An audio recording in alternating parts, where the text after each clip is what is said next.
Buenos días, soy Anabel Cepeda. El día de hoy voy a desarrollar el caso número 1 de la materia Bases de la Nutrición Animal. Para esto, la empresa porcícola Nutriport atraviesa dificultades durante la etapa de crecimiento de sus cerdos, aunque ellos disponen de diversas materias primas y muestran el interés de añadir aditivos nutricionales, aún no cuentan con un método organizado que le permita seleccionarlos y utilizarlos de forma eficiente. El entregable número 1 lo que nos pide es identificar las materias primas y clasificarlas según su categoría. También nos pide que añadamos la composición nutricional básica y que investiguemos estándares de calidad que permitan evaluar y compararlas. Entonces tenemos fuentes energéticas. Estas básicamente son los cereales y aquí, por ejemplo, tenemos al maíz, al trigo y a la cebada. En cuanto a las fuentes de proteína, tenemos fuentes de proteína, tanto animal como vegetal. En las fuentes de proteína animal podemos describir la harina de sangre, la harina de huesos, la harina de pescado, mientras que en las fuentes vegetales, un ejemplo sería la harina de soya. En cuanto a las fuentes de fibra, aquí tenemos el ejemplo del salvado de trigo. En las fuentes de grasa tenemos al aceite de palma y al aceite de soja.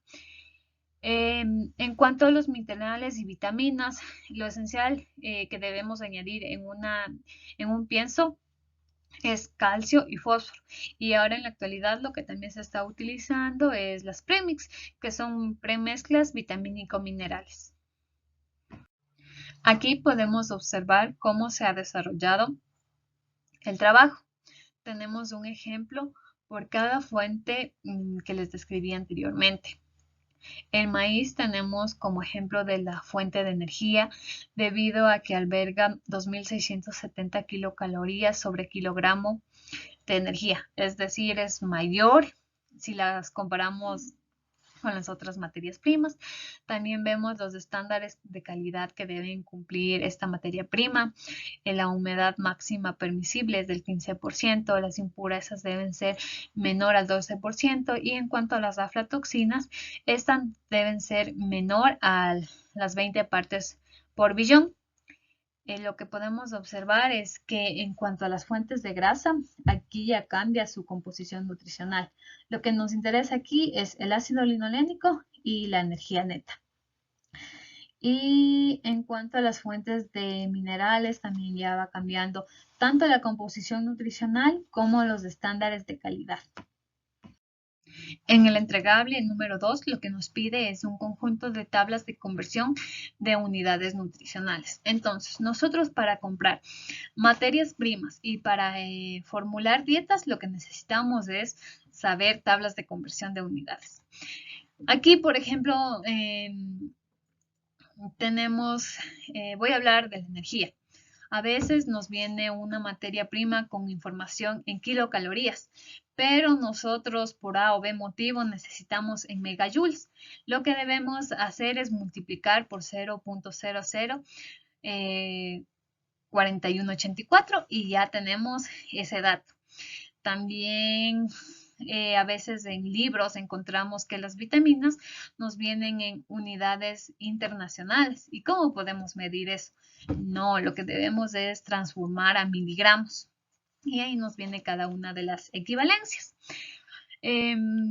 Cuando formulamos dietas, también se presentan como, por ejemplo, 48% de maíz.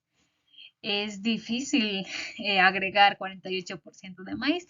Lo que debemos es transformar a gramos por kilogramo o simplemente a kilogramos. Algo que también debemos conocer y me parece importante hablarlo es la conversión de humedad, materia seca y cenizas. Cuando nosotros queremos conocer la humedad del maíz, por ejemplo, lo que debemos hacer es restar del 100% el porcentaje de materia seca que tiene esta materia prima. Y cuando queremos conocer la materia seca, en cambio es al revés. Ya conocemos la humedad, la restamos del 100% y esa es nuestra materia seca.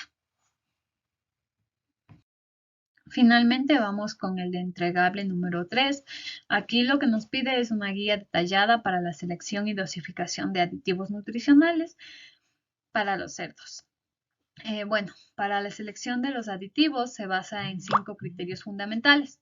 El primero es los requerimientos fisiológicos, es decir, aquí se debe priorizar las necesidades de los cerdos en esta etapa. Por ejemplo, energía, aminoácidos esenciales, vitaminas y microminerales. La segunda es la función principal. El aditivo que nosotros añadamos a la formulación debe tener un propósito específico y justificado. La tercera es la biodisponibilidad. Esto quiere decir que se busca mejor absorción, por lo que se prefieren fuentes orgánicas, que los minerales provengan de fuentes orgánicas. El cuarto es la estabilidad en el proceso. Eh, los aditivos deben resistir al mezclado y a la peletización. Y por último tenemos la rentabilidad económica.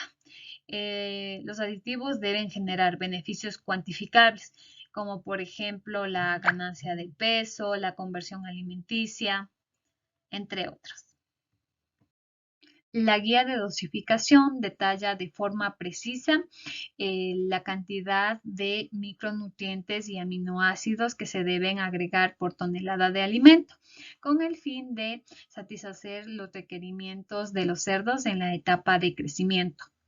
Algo que también debo agregar es que la dosificación de los aminoácidos siguen el concepto de la proteína ideal, es decir, la lisina es el aminoácido base, el 100%. En este caso podemos observar que se ocupan 8 kilogramos por tonelada y los demás aminoácidos se han calculado con un porcentaje, como un porcentaje de ella.